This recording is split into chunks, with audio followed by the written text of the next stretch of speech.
నమస్తే ఉమ్మడి న్యూస్ కి స్వాగతం. నా పేరు యశ్వంత్. రాష్ట్ర ఆబ్కారీ క్రీడా పర్యాటక సాంస్కృతిక శాఖ మంత్రి శ్రీనివాస్ గౌడ్ మహబూబ్ నగర్ రంగారెడ్డి హైదరాబాద్ నియోజకవర్గ పట్టభద్రుల ఎమ్మెల్సీ ఎన్నికల ప్రచారంలో భాగంగా మహబూబ్ నగర్ పట్టణంలో స్థానిక సుదర్శన్ కాన్వెన్షన్లో పట్టభద్రుల మేధావులతో ఏర్పాటు చేసిన ఎన్నికల సన్నాహక సమావేశంలో పాల్గొన్నారు. ఈ సమావేశంలో తెలంగాణ రాష్ట్రం ఏర్పడిన తర్వాత సీఎం కేసీఆర్ రాష్ట్ర అభివృద్ధికి తీసుకున్న చర్యలు, సంక్షేమ కార్యక్రమాల అమలు, పథకాలు, ఉద్యోగ ఉపాధి అవకాశాల కల్పనపై మంత్రి వివరించారు. పట్టభద్రుల నియోజకవర్గ ఎన్నికల్లో గతంలో విజయం సాధించిన నాగేశ్వర్, రామచంద్రరావులు పట్టభద్రులకు చేసింది ఏమీ లేదన్నారు.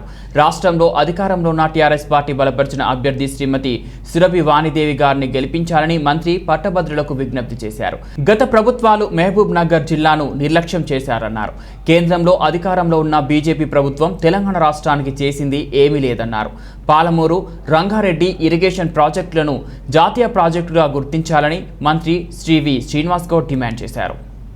భారతీయ జనతా పార్టీ కేంద్రంలో అధికారంలో ఉంది, దేశంలో కూడా చాలా రాష్ట్రంలో అధికారం ఉంది. మనము తెలుసుకోవాలి, కొన్ని సమాజంలో జరుగుతున్నట్టు కూడా తెలుసుకోవాలి. 4 రాష్ట్రాలు తీసుకుంటే భారతదేశంలో 70 కోట్ల జనాభా 4 రాష్ట్రాలు ఉంది.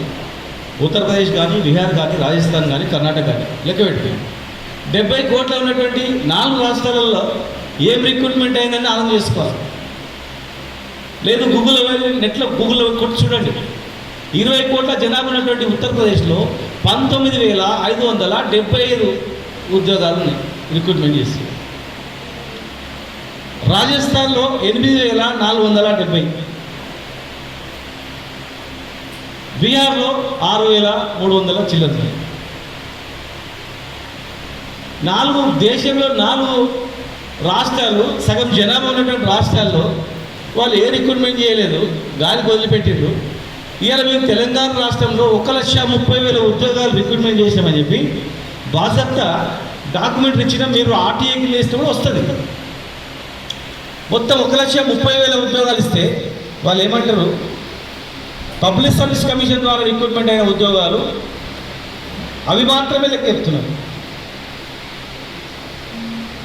35,839 ఉద్యోగాలు పబ్లిక్ సర్వీస్ కమిషన్ ద్వారా.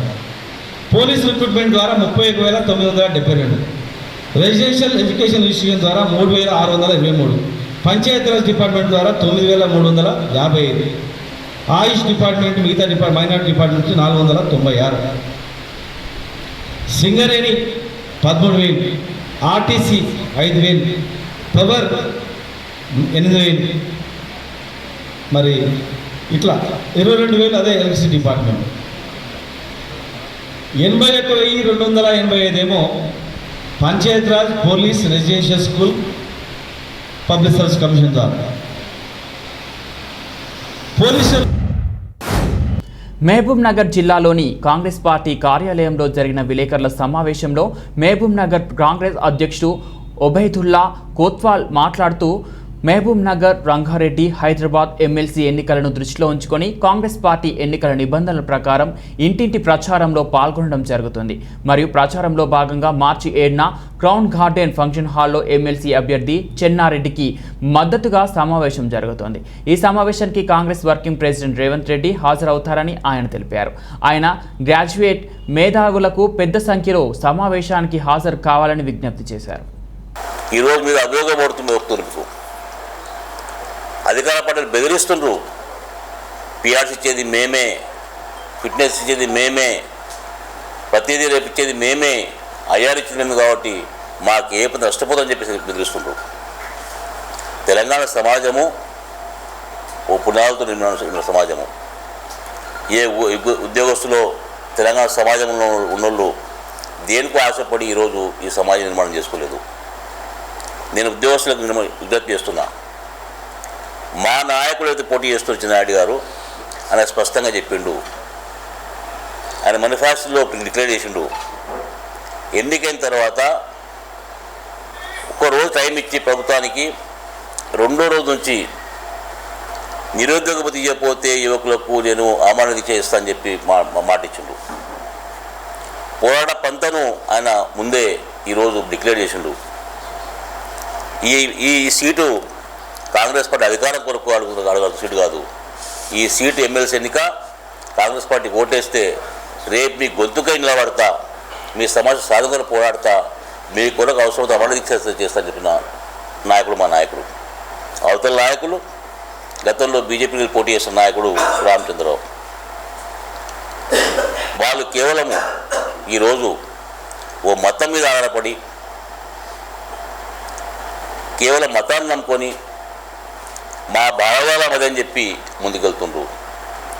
టీఆర్ఎస్ నాయకులకు అభ్యర్థి దొరకపోతే కాంగ్రెస్ పార్టీ కుటుంబానికి సంబంధించిన మా నాయకుని కూతురు తీసుకొచ్చి ఈరోజు మా నాయకుని ఫోటో చూపించి ఈమె మా అభ్యర్థి అని చెప్పుకుంటున్నారు. మహబూబ్ నగర్ రంగారెడ్డి హైదరాబాద్ నియోజకవర్గ పట్టభద్రుల ఎమ్మెల్సీ ఎన్నికల ప్రచారంలో భాగంగా రాష్ట్ర ఆబ్కారీ, క్రీడా, పర్యాటక సాంస్కృతిక శాఖ మంత్రి శ్రీ వి శ్రీనివాస్ గౌడ్, రాష్ట్ర వ్యవసాయ శాఖ మంత్రి శ్రీ సింగిరెడ్డి నిరంజన్ రెడ్డి, రాష్ట్ర రహదారుల భవనాల శాఖ మంత్రి శ్రీ వేముల ప్రశాంత్ రెడ్డి స్థానిక ఎమ్మెల్యే అంజయ్య యాదవ్తో కలిసి షాద్నగర్ నియోజకవర్గ కేంద్రంలోని కుంట్ల రామరెడ్డి గార్డెన్స్లో పట్టభద్రుల మేధావుల కార్యకర్తలతో ఏర్పాటు చేసిన సమావేశంలో పాల్గొన్నారు. ఈ సమావేశంలో ఎంపీ మన్నే శ్రీనివాస్ రెడ్డి, ఎమ్మెల్సీ అభ్యర్థి శ్రీమతి Surabhi Vani Devi, sports chairman Allipuram Venkateshwar Reddy, ZP vice chairman eta Ganesh, municipal chairman Narender, market chairman Ramakrishna Reddy, మాజీ ఎమ్మెల్యేలు ప్రతాప్ రెడ్డి, బీస్వా కృష్ణయ్య, రాష్ట్ర కార్యదర్శి అందే బాబయ్య తదితరులు పాల్గొన్నారు. గ్లోబల్ ప్రచారం చేస్తారంటే చాలా దిట్టవాళ్ళు. వాళ్ళకి రెండేళ్ళు నమ్ముకున్నారు. ఫస్ట్ ఏమో సెల్ ఫోన్ నమ్ముకున్నారు. వాళ్ళు పొద్దుగాలు వేస్తే సెల్ ఫోన్ నమ్ముతారు. నెట్ కరెక్ట్ ఉండాలి, వైఫై ఉండాలి, మనం పంపిన మెసేజ్లు అందరూ చూడాలి, మళ్ళీ మాకు రిప్లై పెట్టదు. దీన్ని నమ్మి శబాస్ అని చెప్పాలి. ఈ మాయల పడి మాకు ఓటు పడాలి. ఇక దీనికన్నా ముందు ఏం చేస్తారంటే 2 అంశాలు పెట్టుకుంటారు వాళ్ళు. ఒక దేశానికి మేమే భక్తులం, దేశాన్ని రక్షించడంలో మేము అనేటట్టు క్రియేట్ చేయాలి. రెండవది సెంటిమెంట్, ఒక మతాన్ని రెచ్చగొట్టి ఓటు దండుకోవాలి. ఈ 3 ప్రధాన అంశాల మీద ఆ పార్టీ భారతదేశంలో నడుస్తాం. మరి ఈ దేశంలో దాదాపు 20 పైగా రాష్ట్రాలు వాళ్ళ చేతుల్లోనే వాళ్ళు పరిపాలిస్తున్నారు. 4 రాష్ట్రాల జనాభా అనేది దేశంలో సగం జనాభా. ఉత్తరప్రదేశ్, రాజస్థాన్, బీహార్, కర్ణాటక కలుపుకుంటే దాదాపు భారతదేశంలో సగం జనాభా ఈ 4 రాష్ట్రాల్లో ఉంటాయి. మన పక్కల్ని ఏ దాట కృష్ణ దాటనే కర్ణాటక ఉంది. మరి కర్ణాటకలో ఏం జరుగుతుంది? 20 కోట్ల ఉన్న జనాభాలో ఏం జరుగుతుంది? యువతకు ఏం చేస్తుంది? ఒక్క మాట చెప్పిండు కోరటి గారు. ఉత్తరప్రదేశ్లో ఏం జరుగుతుంది? అమ్మాయిల పట్ల ఏ రకమైనటువంటి జరుగుతుందండి. అదే తెలంగాణలో ఏం జరిగింది? అమ్మాయిల జోలికి వస్తే ఏ రకమైనటువంటి ట్రీట్మెంట్ జరిగింది? ప్రజలు ఏ తీర్పిచ్చిందో ఒక్కసారి ఆలోచన చేయాలి. దేశంలో ఎక్కడైనా కానీ జరుగుతున్నాయా? అసలు పేపర్లో కూడా రానియరు. హత్యలు, దోపిడీలు, ప్రశ్నించే గొంతులు పిసికేయడం, ఎవరైనా గట్టిగా మాట్లాడితే వాళ్ళను బెదిరించడం, కేసులు పెడతాం, భయపెట్టేయడం. ఏ వాస్తవంలో ఎవరు గట్టిగా మాట్లాడితే వాళ్ళు ఎట్లా తొక్కాలని చెప్పి ఎత్తుతా ఉంటారు, ఎట్లా బెదిరియాలి. ఇది దేశ పరిపాలన. మీరు ఆలోచన చేయాలి. 20 కోట్ల ఉన్న జనాభాలో 20,000 కూడా దాటలేదు ఉద్యోగాలు ఇచ్చింది. అంతర్రాష్ట్ర ముఠాను గద్వాల జిల్లా పోలీసులు అరెస్ట్ చేసి వారి నుండి 5.5 తులాల బంగారం, 13 తులాల వెండి, 17,000 నగదు, ఒక కారు స్వాధీనం చేసుకుని వారిని శుక్రవారం రిమాండ్కు తరలించారు. జిల్లా ఎస్పీ కథనం ప్రకారం గద్వాల జిల్లాలో ఉండవెల్లి రోడ్డు సమీపంలో గురువారం సాయంత్రం ఉండవెల్లి ఎస్ఐ ఆధ్వర్యంలో వాహనాలు తనిఖీ చేస్తుండగా అక్కడి నుంచి వస్తున్న కర్ణాటకకు చెందిన కారులో ఓ వ్యక్తిని ఆపగా కారు దిగి వసీం అక్రమ్ అనే వ్యక్తి పారిపోతుండగా అతన్ని అదుపులోకి తీసుకొని విచారించగా పలు చోట్ల దొంగతనాలు చేసినట్టు తెలిపాడు. అతని స్నేహితుడు రఫీతో కలిసి గత ఫిబ్రవరి నెలలో 4వ తేదీలో జడ్చర్ల పోలీస్ స్టేషన్ పరిధిలో గల ఓ ఇంట్లో 45,000 నగదు, బంగారు ఆభరణాలు, చెవి కమ్మలు, చేతి రింగ్లు, కొన్ని వెండి వస్తువులు, ఆడవారి దుస్తులు, టీవీ తదితర వస్తువులు దొంగతనం చేసినట్లు తెలిపారు. అదేవిధంగా ఫిబ్రవరిలో 7వ తేదీన కర్నూలు జిల్లా కేంద్రంలో ముబారక్ సెల్ ఫోన్ షాప్లో 3 సెల్ ఫోన్లు, 60,000 నగదు దొంగతనం చేసినట్టు తెలిపారు. కర్నూలు జిల్లా కేంద్రంలో ఫిబ్రవరి నెలలో 8వ తేదీన జనతా మెడికల్లో సైడ్ షట్టర్ పగలగొట్టి 17,000 నగదు అపహరించారు. గద్వాల జిల్లాలో ఉండవెల్లిలో గత నెల ఫిబ్రవరి 7వ తేదీన 17,000 నగదు అపహరించారు. అపహరించిన వాటిని కర్నూలుకు చెందిన మహిళకు అమ్మడానికి ఇచ్చారు. ఇట్టి కేసుపై ఉండవెల్లి ఎస్ఐ కర్నూలుకు వెళ్లి ఆ మహిళను అదుపులోకి తీసుకుని ఆమె నుండి బంగారు ఆభరణాలు స్వాధీనం చేసుకుని శుక్రవారం 2 నేరస్తులను రిమాండ్కు తరలించినట్టు తెలిపారు. ఈ కేసును ఛేదించిన పోలీస్ సిబ్బందికి క్యాష్ రివార్డ్ ఇచ్చి అభినందించారు.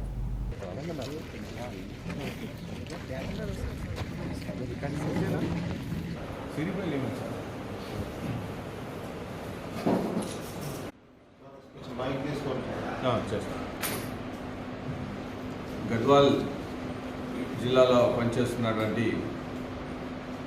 ఇన్స్పెక్టర్ చంద్రశేఖర్ గారు, అట్లాగే task force SI Naresh, Alampur CI, Undavalli SI ఈ కంబైన్డ్గా కలిసి చేసినటువంటి ఎఫర్ట్స్లో ఒక నేరానికి సంబంధించిన నేరస్తుని అరెస్ట్ చేయడం జరిగింది. ఇది నిన్న సాయంత్రం 5 గంటల సమయంలో మనకు స్కందర్ రోడ్ దగ్గర ఉండవల్లి ఎస్ఐ గారు వెహికల్ చెక్ చేస్తుంటే ఈ చావర్లెట్ బీట్ కార్ ఒకటి LS నెంబర్ KA 51MA 8038 ఈ కార్ అక్కడ వస్తుంటే దాంట్లో ఉన్నటువంటి డ్రైవర్ను విచారించి అంతా కొద్దిగా అనుమానాస్పదంగా ఆన్సర్ చేయడం జరిగింది. అతను కంప్లీట్ డీటెయిల్గా ఎంక్వైరీ చేస్తే దాని దగ్గర పొజిషన్లో మనకు ఇక్కడ వెండి బ్రాస్లెట్లు, ఒక వెండి కాళ్ళ గొలుసు, ఒక వెండి మొలత్రాడు, వెండి కాళ్ళ పట్టీలు అవన్నీ కూడా ప్రజెన్స్లో దొరికినాయి. ఆయన విచారిస్తే ఏం చెప్పాడంటే నేను మరియు ఇంకొకతను రఫీ అలియాస్ సేట్ అనేది అతను కలిసి ఈ కొన్ని ఏరియాల్లో దొంగతనం చేస్తూ ఉన్నాం. అట్లాగే మొదటిగా వాళ్ళు బెంగళూరులో ఒక కారును దొంగతనం చేసుకొని వస్తారు. దాని తర్వాత ఫోర్త్ 2 నాడు కర్నూలులో దొంగలించినటువంటి కార్ ద్వారా వచ్చేసి ఒక షాప్లో ఇంటిలో దొంగతనం చేస్తారు. దాని తర్వాత వచ్చేసి థర్డ్ అఫెన్స్ 7th నాడు మళ్ళీ ఒక సెల్ ఫోన్ దుకాణంలో అక్కడ కర్నూలులోనే దొంగతనం చేస్తారు. 8th నాడు వచ్చేసి మళ్ళీ హైవేలో వెళ్ళి జడ్చర్ల పోలీస్ స్టేషన్ దగ్గర ఒక క్రైమ్ చేస్తారు. ఉండవెల్లి పిఎస్లో కూడా 7వ తారీఖు నాడు నేరం చేస్తారు. ఇట్లా ఒక 4-5 అఫెన్స్లు ఇతను ఒప్పుకోవడం జరిగింది. ఇతనితో పాటు ఉన్నటువంటి రఫీ అతను ఇప్పుడు లేదు, పారిపోయాడు కదా అవుట్స్టాండింగ్లో. ఈ కార్ వేసుకొని వచ్చేసి దొంగతనాలు చేస్తూ ఉంటారు. దొంగలించినటువంటి వస్తువులన్నీ కూడా తీసుకొచ్చేసి కర్నూలులో ఉన్నటువంటి ఒక లేడీ.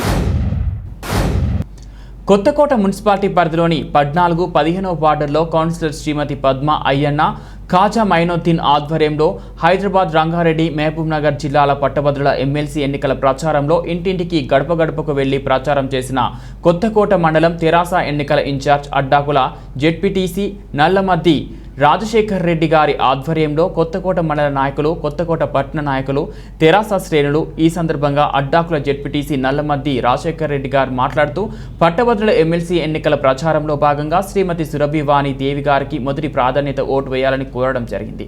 పట్టభద్రులు స్వచ్ఛందంగా వాణిదేవికి ఓటు వేస్తామని, అభివృద్ధికి ఓటేస్తామని నిర్ణయించుకోవడం అభినందనీయమన్నారు. ఈ కార్యక్రమంలో Addakula ZPTC Rajasekhar Reddy, ZP vice chairman Vaman Goud, MPP Gunta Mounika, Mallesh, మాజీ జెడ్పీటీసీ పొగాకు విశ్వేశ్వర్ తదితరులు పాల్గొన్నారు. ఈరోజు కొత్తకోట పట్టణంలో శ్రీమతి సురభి వాణిదేవి గారికి మద్దతుగా మేము ప్రచారం నిర్వహించడం జరిగింది. ఈరోజు మార్నింగ్ 7:30 నుంచి మేము ప్రతి ఇల్లు పట్టభద్రు ఇల్లు తిరిగి ప్రచారం చేస్తున్నాం. దానిలో భాగంగా అద్భుతమైన స్పందన వస్తుంది. ఆమెకు మా కొత్తకోట పట్టణం నుంచి కానీ, దేవరకద్ర నియోజకవర్గం నుంచి కానీ అత్యధిక మెజారిటీ మేము ఇస్తామన్న ఘంటాపథంగా చెప్పగలుగుతాం. మేము ప్రచారం లేటుగా స్టార్ట్ అయినా చాలా అద్భుతమైన స్పందన వస్తుంది. ప్రతి ఇంట్లో ఇప్పటి వరకు మేము చేసింది 3 వార్డులే. అంటే ఒక్కొక్క ఇంటికి మరీ పిలిచి మరీ కూర్చోబెట్టి ఓటు వేస్తామని స్వచ్ఛందంగా ప్రజలు పట్టభద్రులు ముందుకు వస్తున్నారు. ఈ ట్రెండ్ చూస్తుంటే సురభి వాణిదేవి గారు ఈసారి అత్యంత భారీ మెజార్టీతో గెలుస్తారన్నది మాకు ఏమాత్రం అనుమానం లేదు. ప్రతిపక్షాలు ఎవరైనా కూడా ఇక వారికి డిపాజిట్లు కూడా వస్తారా అనేది ఒక డౌటు. వికారాబాద్ జిల్లా యాలాల మండలం పగిడ్యాల గ్రామంలో నిన్న వెలుగులోకి వచ్చిన మహిళా మర్డర్ కేసు ఛేదించిన పోలీసులు. ఈ సందర్భంగా Tandur rural CI Chalender Reddy press meet నిర్వహించారు. పెద్దేమూల్ మండలం బండమీదిపల్లి గ్రామానికి చెందిన మాల నర్సింహులు, వయసు 48 సంవత్సరాలు, మృతురాలు లక్ష్మికి గత 4 సంవత్సరాల నుండి పరిచయం ఉండటంతో ఇద్దరి మధ్య చనువు పెరిగి వివాహేతర సంబంధానికి దారితీసింది. ఈ సందర్భంగానే పలుమార్లు లక్ష్మి దగ్గర నర్సింహులు 40,000 రూపాయలు అప్పుగా తీసుకు అట్టి డబ్బులను మృతురాలు లక్ష్మి పదే అడగడంతో విసుగొచ్చి నర్సింహులు ఎలాగైనా లక్ష్మిని అంతమొందించాలని నిశ్చయించుకొని పథకం ప్రకారం తన వెంట తెచ్చుకున్న కత్తితో దాడి చేసి గొంతు నులిమి హత్య చేశారని ఒప్పుకున్నాడు. అలాగే మృతురాలి 2 వెండి కడియాలు, ఒక సెల్ ఫోన్ మరియు 400 రూపాయలు తీసుకొని సొంతూరు పారిపోయాడు. కేవలం ఒకే రోజులో కేసును ఛేదించిన పోలీసులకు సిఐ జలేందర్ రెడ్డి అభినందించారు. ఈ సమావేశంలో యాలాల ఎస్ఐ అశోక్ కుమార్ మరియు పోలీస్ సిబ్బంది పాల్గొన్నారు. 28/2/2021 రోజు వేగరి పద్మమ్మ పగడియాలకు చెందిన వ్యక్తి నా కూతురు కనపడతలేదని పోలీస్ స్టేషన్కి వచ్చి కంప్లైంట్ ఫిర్యాదు చేయడం జరిగింది. అంటే 25వ తారీఖు నాడు మన రాష్ట్రం బ్యాంకుకు అకౌంట్ ఓపెనింగ్ పోయింది, తిరిగి రాలేదు. వస్తుందేమని చూశాను, 2 రోజులు వెతికాను, రాలేదు అని చెప్పేసి కంప్లైంట్ చేయడం జరిగింది. ఆమె కంప్లైంట్ మేరకు ఎస్ఐ గారు క్రైమ్ నెంబర్ 56లో under head woman missing case నమోదు చేయడం జరిగింది. అయితే విచారణ చేపట్టిన పిమ్మట ఆమె ఎవరితోటి చనువుగా ఉన్నది, ఎటుపోయింది అనేది విచారిస్తే ఆమెకు ఒక మన బండమీదపల్లి పెద్దేపల్లి మండలానికి చెందిన మాల నరసింహ అనే వ్యక్తితోటి పరిచయం ఉంది, చనువుగా ఉంటుండేది. ఈరోజు కూడా ఆమె ద్వారానే పోయిందనేది బ్యాంకుకు వస్తే కూడా తెలిసింది. దాన్ని బట్టి ఆ పెద్దేపల్లి మండలి బ్యాగరి నరసింహను మాల నరసింహను తీసుకొచ్చి విచారణ చేపట్టగా అతను మొదట అంగీకరించలేదు. తర్వాత ఒక సిస్టమేటిక్ వేలో ఇంట్రాగేషన్ చేయగా అతను నేరాన్ని ఒప్పుకొని ఆ బ్యాగరి లక్ష్మిని బ్యాంకుకు వచ్చిన తర్వాత ఇద్దరం కలిసి అక్కడి నుంచి ఒక కిలోమీటర్ దూరం అంటే పగిడియాల రూట్లో అడవి ప్రాంతాన్ని తీసుకెళ్ళినాము. అక్కడ తీసుకెళ్ళిన తర్వాత నేను ఏదైతే ప్లాన్ ప్రకారం అనుకున్నానో ఒక కత్తి తీసుకొని ఆమె మేడ మీద పడవడం జరిగింది. ఆ తర్వాత ఆమె అరుస్తుంటే నేను గొంతు తీసుకు చంపడం జరిగింది అని ఒప్పుకోవడం జరిగింది. అతను ఒప్పుకోలతో పాటు ఎందుకు చేయాల్సి వచ్చిందంటే ఈ ఇద్దరు తాండూరులో అడ్డా లేబర్గా పనిచేసింది. అప్పుడు ఆమె పరిచయం అయినప్పుడు ఆమె తరచూ డబ్బులు ఇతనికి ఇస్తుండేది. అట్లా సుమారు 40,000 రూపాయల వరకు ఈ మాల నరసింహకి ఇచ్చింది. అయితే ఆ పైసలు సంవత్సరం 2 నెలలు అయితే తీసుకొని సంవత్సరం నుంచి ఆ పైసలు కావాలి ఇవ్వమని ఒత్తిడి చేస్తుంది. యాక్చువల్గా దాన్ని విచ్చలవిడిగా తాగుడు ఖర్చు పెట్టి అతను పైసలు లేవని చెప్పేసి చెప్పడం జరిగింది. అదేవిధంగా ఇప్పుడు ఎవరైతే ఫిర్యాదుదారులో పద్మమ్మ కూడా కంప్లైంట్ వాళ్ళ తల్లి కంప్లైంట్ కూడా పైసలు అడగమని చెప్పి ఒత్తిడి చేయడం జరిగింది. ఆ క్రమంలో పైసలు ఇస్తే ఎట్టి పరిస్థితులు ఇవ్వాల్సి వస్తుందని చెప్పేసి ఎట్లయినా దీన్ని చంపితే మనకు బాగుంటుందన్న ఉద్దేశంతో ప్లాన్ వేసుకున్నాడు. ఈ రాష్ట్రం బ్యాంకు పిలిచిన సందర్భాన్ని ఎంచుకున్నాడు.